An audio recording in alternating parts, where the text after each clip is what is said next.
നമസ്കാരം. ഇന്ന് 2026 മാർച്ച് 13 വെള്ളിയാഴ്ച. കൊല്ലവർഷം 1201. കുംഭം 29. ഇന്നത്തെ നക്ഷത്രഫലങ്ങൾ. പൊതുവായ ഫലം. ഇന്ന് പൊതുവെ സമ്മിശ്ര ഫലങ്ങളാണ് അനുഭവപ്പെടുക. വെള്ളിയാഴ്ചയായതിനാൽ ലക്ഷ്മി ദേവി ഭജനം നടത്തുന്നത് ഐശ്വര്യത്തിന് കാരണമാകും. ഇന്ന് ഉത്രാടം നക്ഷത്രമാണ് ഭൂരിഭാഗവും സമയം വരുന്നത്. പുതിയ കാര്യങ്ങൾ തുടങ്ങുന്നതിനും സാമ്പത്തിക ഇടപാടുകൾക്ക് ഗുണകരമായ ദിവസമാണ് ഇന്ന്. അശ്വതി, ഭരണി, കാർത്തിക ഈ നക്ഷത്രക്കാർക്ക് ഇന്ന് കാര്യവിജയവും സന്തോഷവും ഉണ്ടാകും. ജോലി സ്ഥലത്ത് അംഗീകാരം ലഭിക്കാൻ സാധ്യതയുണ്ട്. കുടുംബത്തോടൊപ്പം സമയം ചെലവഴിക്കാൻ സാധിക്കും. രോഹിണി, മകയിരം, തിരുവാതിര തൊഴിൽ രംഗത്ത് പുതിയ ഉത്തരവാദിത്തങ്ങൾ തേടിവരും. സാമ്പത്തികമായി നേട്ടങ്ങൾ ഉണ്ടാകുമെങ്കിലും അനാവശ്യ ചിലവുകൾ ഒഴിവാക്കാൻ ശ്രദ്ധിക്കുക. ആരോഗ്യകാര്യങ്ങൾ പ്രത്യേക ശ്രദ്ധ വേണം.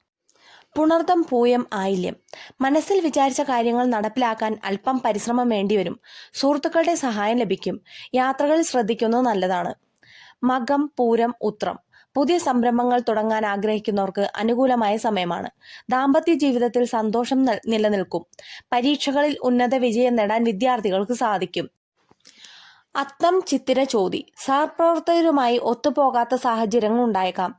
അതിനാൽ സംസാരത്തിൽ നിയന്ത്രണം പാലിക്കുക. ഭൂമി സംബന്ധമായ ഇടപാടുകളിൽ ലാഭം പ്രതീക്ഷിക്കാം.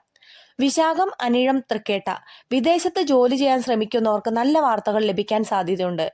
പ്രശസ്തിയും ആദരവും നിങ്ങളെ തേടിവരും. ദൈവവിശ്വാസം വർദ്ധിക്കും. മൂലം, പൂരാടം, ഉത്രാടം ധനലാഭത്തിന് സാധ്യതയുള്ള ദിവസമാണ് ഇന്ന്. കുടുംബത്തിൽ മംഗളകർമ്മങ്ങൾ നടക്കാൻ സാധ്യതയുണ്ട്. പഴയ സുഹൃത്തുക്കളെ കണ്ടുമുട്ടുന്നത് മനസ്സിന് സന്തോഷം നൽകും. തിരുവോണം, അവിട്ടം, ചതയം മാനസിക സമ്മർദ്ദങ്ങൾ കുറയും. ശത്രുക്കളുടെ നീക്കങ്ങളെ പരാജയപ്പെടുത്താൻ സാധിക്കും. കലാസാഹിത്യ രംഗത്തുള്ളവർക്ക് നല്ല അവസരങ്ങൾ ലഭിക്കും. പൂരുട്ടാതി, ഉത്രട്ടാതി, രേവതി കടബാധ്യതകൾ തീർക്കുവാൻ വഴിതെളിയും. പ്രണയിതാക്കൾക്ക് അനുകൂലമായ ദിവസമാണ്. ഭക്ഷണകാര്യങ്ങളിൽ മിതത്വം പാലിക്കുന്നത് ഉദരരോഗങ്ങൾ തടയാൻ സഹായിക്കും. എല്ലാവർക്കും ശുഭകരമായ ഒരു ദിവസം ആശംസിക്കുന്നു. എല്ലാവർക്കും ദൈവത്തിന്റെ അനുഗ്രഹം ഉണ്ടാവട്ടെ.